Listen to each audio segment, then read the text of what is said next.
የተፈራው ደርሷል። ፖርቹጋልና ስፔን በጥሎ ማለፍ ተገናኝተዋል። ትላንትና ስፔን ኦስትሪያን በማሸነፍ የመጨረሻ 16ቱን ማጣሪያ ማለፏን አረጋግጣለች። ፖርቹጋልን በተመሳሳይ አስደናቂ በነበረው ጨዋታ ክሮኤሽያን 2-1 በማሸነፍ ወደ ቀጣዩ 16 ዙር ማለፏን አረጋግጣለች። በዓለም ዋንጫው አንድም ጨዋታ ያላሸነፈችውና ያልተሸነፈችው ኬፕ ቨርዴ ዛሬ ከዓለም ሻምፒዮናዋ አርጀንቲና ጋር ትፋለማለች። በዓለም ዋንጫው 30ኛ ጨዋታዎችን በማድረግ ብቸኛ ለመሆን ምሽቱን የጠበቀ የሚገኘው ሊዮኔል ሜሲን የተመለከተ መረጃም ይዘናል። ክርስቲያኖ ሮናልዶ ጨዋታውን ካሸነፉ በኋላ ያሳየው ተግባር እጅግ አሳዛኝና የበርካቶችን ትኩረት የሳበ ሆኗል። ሉካ ሞድሪች ከሀገሩ ጋር ትላንትና የመጨረሻ ጨዋታውን አድርጓል። ዛሬ ምሽትም የተለያዩ ጨዋታዎች ይደረጋሉ። እነዚህና ሌሎች ስፖርታዊ መረጃዎችን ነግራችኋለን። ይህ ጎልደን ስፖርት ነው። ሼር፣ ላይክ፣ ሰብስክራይብ በማድረግ ቤተሰብ ይሁኑ። በአሜሪካ ካናዳና ሜክሲኮ አስተናጋጅነት የተደረገ የሚገኘው የ2026 የዓለም ዋንጫ አሁንም እንደቀጠለ ነው።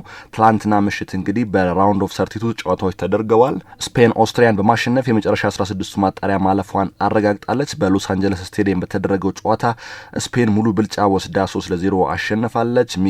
ሚኬል ኦያርዛባል 2 ጎል ሲያስቆጥር ፔድሮ ፖሮ ሌላኛውን ግብ በስሙ አስመዝግቧል። በዚህ ምሽት ላይ በተደረገው ጨዋታ ስፔኖች የተሻለ የኳስ ቁጥጥር ብልጫና የተሻለ የጌም ማኔጅመንት ነበራቸው። እንግዲህ ስፔኖች በቀላሉ ኦስትሪያን 3-0 በማሸነፍ ወደ ቀጣዩ ዙር ማለፋቸውን ያረጋገጡት። ስፔኖች እንግዲህ በምድብ ጨዋታ ካደረጓቸው ጨዋታዎች በተሻለ ትላንትና በቡድን የተቀናጀ ጨዋታ ሲያደርጉ ተመልክተናል። ስፔን እንግዲህ ትላንትና የራልፍ ራግኒክን ኦስትሪያ 3-0 በማሸነፍ ወደ ቀጣዩ ዙር ማለፏን አረጋግጣለች። በዚህ ጨዋታ ላይ እንግዲህ ወጣቱ ላሚን ያማልም አስደናቂ ሪከርዶችን አስመዝግቧል። ትላንትና ላሚን ያማል ጎል ባያስቆጥርም በጨዋታ ላይ ተጽዕኖ ፈጣሪ የነበረው ተጫዋች ነው። በርካታ ድሎችን መፍጠር ችሏል ማለት ነው። እንግዲህ ላሚን ያማል ትላንትና ሜዳ ላይ 85 ደቂቃ ነበር የቆየ። 2 ትልልቅ ቻንሶችን ክሬት ማድረግ ችሏል። 6 ሹቶችንም ወደ ጎል ሞክሯል። 4ቱ ታርጌታቸውን የጠበቁ ነበሩ። በሜዳ ላይ በነበረው ቆይታ 60 ንክኪዎችንም አድርጓል ማለት ነው። 14ቱ ንክኪዎች ደግሞ በተቃራኒ የቦክስ ውስጥ እንደነበር ነው እንግዲህ ቁጥሮቹ የሚያሳዩት። 5 ኳሶችን ድሪብል አድርጎ ማለፍ ችሏል ማለት ነው። ይህም በጨዋታው ከፍተኛ ቁጥር ነበር ማለት ነው። 5 የሁለት የጋራ ፍልሚያዎችን ማሸነፍ የቻለበት ጨዋታ ነበር። በዚህም እንግዲህ ትላንትና ጎልም ባያስቆጥር ላሚን ያማል እንግዲህ ትላንትና ማን ኦፍ ዘማችንም አሸናፊ መሆን ችሏል ማለት ነው። ስፔን እንግዲህ የኦስትሪያን ፈጣን ጨዋታ በመቋቋም ትላንትና የተሻለ እንቅስቃሴ በማድረግ በመጀመሪያው አጋማሽ 1 ጎል አገቡ። ከዛ በኋላ በሁለተኛው አጋማሽ 2 ጎሎችን በማስቆጠር ትላንትና እንግዲህ ኦስትሪያን በማሸነፍ ወደ ቀጣዩ ዙር ማለፋቸውን አረጋግጠዋል። ማለፋቸው ብቻ ሳይሆን እንግዲህ ምሽት የተደረገው ጨዋታ በኋላ ሌሊት ላይ የተደረገው የፖርቹጋልና የክሮኤሽያ አሸናፊንም እንግዲህ ፖርቹጋል አሸንፋለች። ከፖርቹጋል ጋር እንግዲህ ተገናኝታለች። የተፈራው ደርሷል። ላሚን ያማልን ከክርስቲያኖ ሮናልዶ በኖክአውት ስቴጅ ወይም ደግሞ በራውንድ ኦፍ 16 ሲጫወቱ እንመለከታቸዋለን ማለት ነው። ፖርቹጋልን ከክሮኤሽያ ያገናኘው ጨዋታ እንግዲህ 2-1 በፖርቹጋል አሸናፊነት ተጠናቋል። ፖርቹጋሎች እንግዲህ ክሮኤሽያን 2-1 በማሸነፍ የመጨረሻ 16 ውስጥ መግባታቸውን አረጋግጠዋል። ላስጨራሽ ፉክክር የተደረገበት ጨዋታ ኢቫን ፔሪሲች 53ኛ ደቂቃ ላይ ባስቆጠረው ግብ ክሮኤሽያ መምራት ጀምራ ነበር። ክርስቲያኖ ሮናልዶ 68ኛው ደቂቃ ላይ በፍጹም ቅጣት ምት ግብ አስቆጥሮ ፖርቹጋልን አቻ አድርጓል። ከዛ አስቀድሞ ግን ክርስቲያኖ ሮናልዶ ጎል አስቆጥሮ ነበር። ሆኖም ግን በቪአር ታይቶ ኦፍሳይድ ተብሎበታል። በጨዋታው እንግዲህ ጭማሪ 90 ደቂቃ ላይ ጎንዛሎ ራሞስ የፖርቹጋልን ድል ያረጋገጠች ኳስ ከመረብ ማሳረፍ ችሏል። እስከ መጨረሻ የተፋለመችው ክሮኤሽያ 90.13 ደቂቃ ላይ እንግዲህ በዮሽኮ ጋቫርዲዮል አማካኝነት ግብ አስቆጥራ ነበር።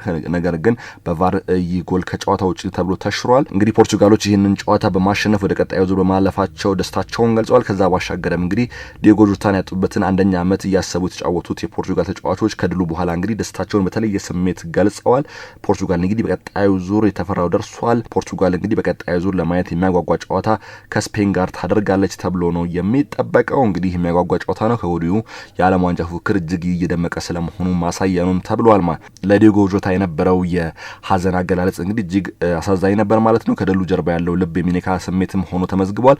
ፖርቹጋል ወደ 16ቱ ብትቀላቀልም በስቴዲየሙ የነበረው ድባብ ግን እጅግ ስሜታዊ ነበር። መላው ቡድኑ ባለፈው ዓመት በመኪና አደጋ በሞት የተለየውን ተወዳጁን የቡድን አጋራቸውን እና የቀድሞ የሊቨርፑል ተጫዋች ዲዮጎ ጆታን በታላቅ ክብር አስበውታል። አድርገውታል። ክርስቲያኖ ሮናልዶ ከጨዋታው በኋላ ለራሳችን ለዲዮጎና ለፖርቹጋል አሸንፈናል ሲል ልብ የሚነካ መልእክትም አስተላልፈዋል ማለት ነው። እንግዲህ ዲዮጎ ጆታ ከሞተ 1 ዓመት ቢቆጠርም አሁንም ድረስ በዓለም እግር ኳስ ደጋፊዎችም ሊሆን በዓለም እግር ኳስ ማህበረሰብ ዘንድ አሁንም አልተረሳም። ፖርቹጋሎችም ትላንትና ካሸነፉ በኋላ ዲዮጎ ጆታን አስታውሰውታል። በዓለም ዋንጫው 30 ጨዋታዎችን በማድረግ ብቸኛ ለመሆን ምሽቱን የጠበቀ ስለሚገኘው ሊዮኔል ሜሲ እነግራቸዋለን።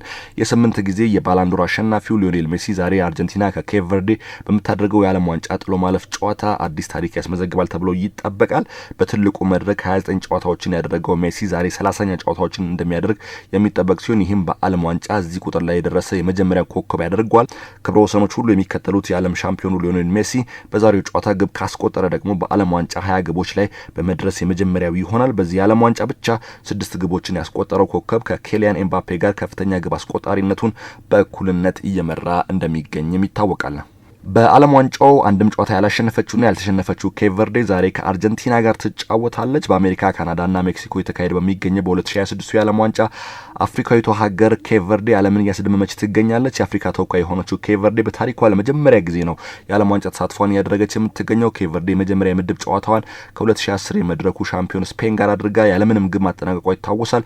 ሁለተኛ የምድብ ጨዋታዋን ደግሞ ከሁለት ጊዜ የመድረኩ አሸናፊ ኡራጓይ ጋር 2-2 መለያየቷ አይዘነጋም። የመጨረሻ የምድብ ጨዋታዋን ከሳውዲ አረቢያ ጋር ያደረገችው ኬፕ ቨርዴ ያለምንም ግብ መለያየቷ ይታወሳል ማለት ነው። በዚህም እንግዲህ አንድም ጨዋታ ሳታሸንፍ እንዲሁም አንድም ጨዋታ ሳትሸነፍ ወደ 32ቱ ጥሎ ማለፍ መቀላቀሏ ይታወሳል። 530 ሺህ ሕዝብ ያላት ትንሿ ሀገር ኬፕ ቨርዴ 3 ነጥብ በመሰብሰብ ስፔንን ተከትላ ሁለተኛ ደረጃ በመያዝ ነው ጥሎ ማለፉን ተቀላቀለችው።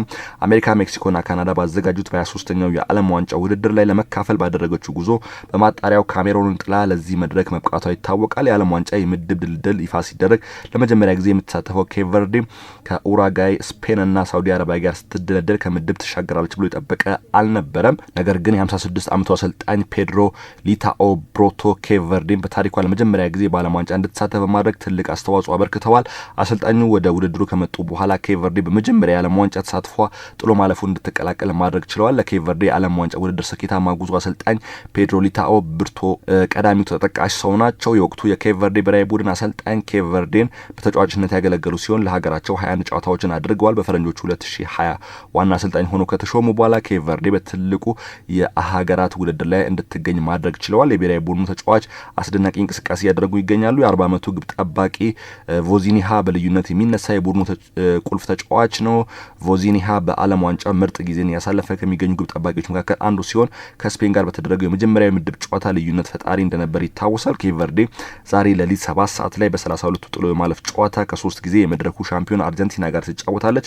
አስደናቂው አፍሪካዊቷ ሀገር ኬፕ ቨርዴ የዓለም ዋንጫ ጉዞ በአርጀንቲና ይቆማል ወይስ ወደ ቀጣዩ ዙር ታልፋለች የሚለው ጉዳይም በጉጉት የሚጠበቅ ይሆናል። የመጨረሻው ጉዳያችን እንግዲህ 40ኛ ዓመቱ ላይ የሚገኘው ክሮኤሽያዊው ሉካ ሞድሪችን ይመለከታል። ሉካ ሞድሪች እንግዲህ ትላንትና ምሽት ከፖርቹጋል ጋር ያደረገው ጨዋታ በዓለም ዋንጫ ወይም ደግሞ በኢንተርናሽናል ጨዋታ የመጨረሻ ጨዋታው እንደሆነ ተነግሯል። ትላንትና እንግዲህ ስንብቱም ነበር። በርካታ ሰዎችም እንግዲህ ሉካ ሞድሪች ለእግር ኳስ ያበረከተውን ስራ በእጅጉ ያደንቃሉ። ትላንትና ሉካ ሞድሪች ከፖርቹጋል ጋር ካደረገው ጨዋታ በኋላ ከሀገሩ ብሔራዊ ቡድን ጋር መለያየቱ ተገልጿል ማለት ነው። እንግዲህ ሉካ ሞድሪች ባለፉት 40 ዓመታት ወይም ደግሞ ባለፉት በርካታ ዓመታት ለክሮኤሽያ ብሔራዊ ቡድን በመሰለፍ ጨዋታዎችን አድርጓል። እንግዲህ 40 ዓመቱ ላይ ይገኛል። የመጨረሻው ጨዋታውን አድርገዋል ከሀገሩ ጋር ማለት ነው። እንግዲህ በዓለም ዋንጫውም እጅግ አስደናቂ ታሪኮችን ካስመዘገቡ ተጫዋቾች መካከል አንዱ ነው። 2018 ላይ ደግሞ ባላንዶርን ማሸነፉ ይታወሳል ማለት ነው። የጎልደን ስፖርት ቤተሰቦች ለዛሬ ያዝነላችሁ ስፖርታዊ መረጃዎች እነዚህን ይመስሉ ነበር። አብራችሁን ስለነበራችሁ ከልብ እናም